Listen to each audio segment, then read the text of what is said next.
Hello दोस्तों, स्वागत है हमारे चैनल में। दोस्तों आज मैं आपको कुशीनगर अंतर्राष्ट्रीय एयरपोर्ट के बारे में बताने वाला हूं। और दोस्तों बहुत सारे लोग पूछ रहे थे कि इंटरनेशनल फ़्लाइट है कुशीनगर एयरपोर्ट से कब होगी, तो इसके बारे में भी न्यूज़ है, वो भी बताऊंगा। और दोस्तों मैं बता दूं कि अगर आप सऊदी अरब, कुवैत, ओमान, दुबई, कतर इन सभी देशों में रहते हैं तो आपके लिए जो है वो कुशीनगर अंतर्राष्ट्रीय एयरपोर्ट से जो है वो बहुत ही बड़ा ब्रेकिंग न्यूज़ है। तो आप जो है वो इस वीडियो को पूरा देखते रहेगा। और दोस्तों एक भाई थे, वो कमेंट किए थे कि आपने बहुत दिन हो गया जो 2 लेन का जो हाईवे निकला है उसके बारे में आपने कोई भी अपडेट नहीं दिया है। तो मैं आपको बता दूं कि उसके बारे में यह अपडेट है कि दोनों तरफ जो है वो नाला बन चुका है। और जहां तक कुशीनगर अंतर्राष्ट्रीय एयरपोर्ट का जहां तक बाउंड्री वाल है वहां तक तो बन गया है, लेकिन अब आगे का जो प्रोसेस है वो अब जो कुशीनगर एयरपोर्ट का जो बाउंड्री वाल है उसके अंदर का बनने का भी बाकी है। तो देखते हैं कि कब बनता है।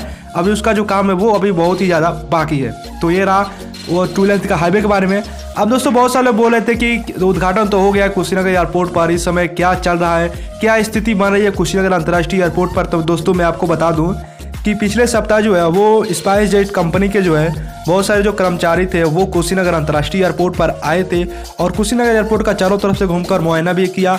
और जैसा कि आप लोग जानते हैं कि स्पाइस जेट जो कंपनी है उसको पहली उड़ान भरने की जो है वो मंजूरी मिली है।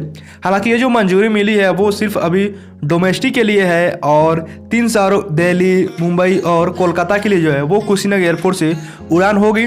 और बता दें कि 26 तारीख को जो है वो फ्लाइट यहाँ से आएगी और जाएगी। तो ये रहा इसके बारे में। अब दोस्तों मैं आपको बता दूं कि स्टार्टिंग में मैंने जो है बोला था कि अगर आप सऊदी अरब, कुवैत, ओमान, दुबई इन सभी देशों में रहते हैं तो आपके लिए गुड न्यूज़ है। तो दोस्तों गुड न्यूज़ ये है कि जैसे ही कुशीनगर अंतर्राष्ट्रीय एयरपोर्ट पर जैसे ही कुछ डोमेस्टिक उड़ानें हो जाती है 1-2 महीने तक, कम से कम 3 महीने मान लीजिए, इस साल तो पूरा निकल ही जाएगा, अंतर्राष्ट्रीय उड़ानें नहीं हो पाएगी।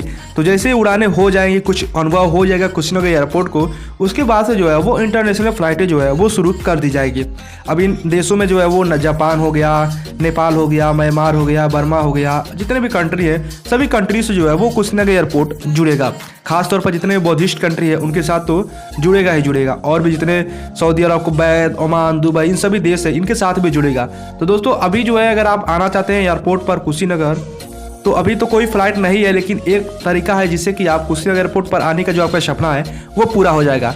अगर आप दिल्ली आते हैं तो दिल्ली से आप सीधे मतलब कि सऊदी अरब में, अगर मान लीजिए सऊदी अरब में रहते हैं तो आप सऊदी अरब से डायरेक्ट दिल्ली का टिकट करिए और दिल्ली के बाद से जो है आप कुशीनगर का दिल्ली से टिकट कर लीजिए। तो इस ट्रिक के माध्यम से जो है वो आप कुशीनगर एयरपोर्ट पर आ सकेंगे। लेकिन अगर आप डायरेक्ट चाहते हैं तो आपको जो है 2-3 महीना जो है आपको वेट करना पड़ेगा। और दोस्तों बहुत सारे लोग बोले थे कि अंतर्राष्ट्रीय टिकट बुकिंग हो रहा है। तो दोस्तों किसी भी प्रकार का टिकट बुकिंग नहीं हो रहा है, सिर्फ डोमेस्टिक जो है वो दिल्ली और मुंबई के लिए जो है वो बुकिंग हो रहा है। तो दोस्तों यही था आज का हमारा अपडेट।